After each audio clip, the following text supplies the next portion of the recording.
Bennett gave Kyle a hard shove that nearly sent him to the floor. Then he grinned. "You gonna cry this time, art boy?" Kyle didn't answer. He just straightened himself, wiped his hands on his uniform, and bent to pick up the tray again. It wasn't defiance, wasn't weakness either, just nothing. And Bennett didn't like that.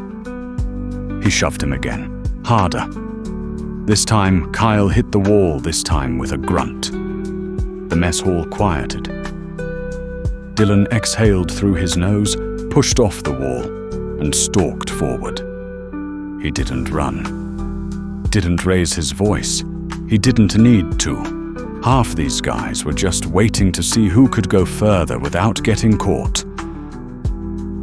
"Enough!" Dylan barked as he stepped between them. "Back in line, Ruiz."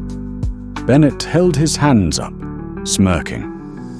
"Didn't know being clumsy was against the rules," he said sarcastically in a mocking tone. Dylan leveled him with a stare.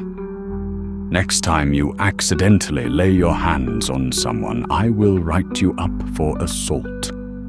"Oh yeah?" Bennett took a step forward and challenged Dylan. "Try me." And of course, Dylan didn't back down. With a scoff, Bennett muttered something under his breath but backed off.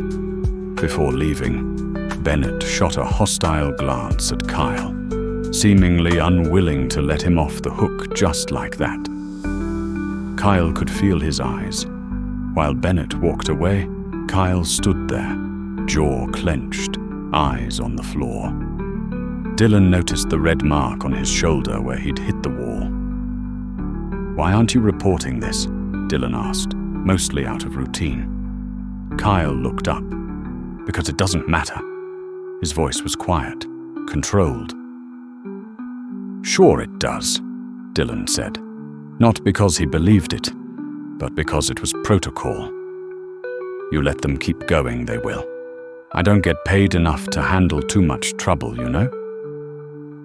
Kyle continued staring at the floor. "Let them. I'm not here to fight." "You could at least try not making yourself an easy target," Dylan remarked. That was when Kyle looked at him, actually looked, and said, "I'm just trying to keep my name clean." Dylan paused for a second. There it was. One of those lines, the kind every other inmate spit out in some form. "I didn't do it. I was framed. I'm not like the rest." Dylan had heard them all, stacked in courtrooms, tucked into request forms, whispered during late-night cell checks like bedtime stories.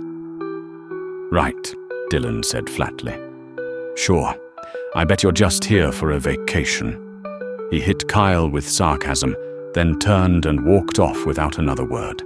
To him, Kyle was nothing new, nothing special, just another guy with a story no one believed. Little did he know, those words meant something more than he thought.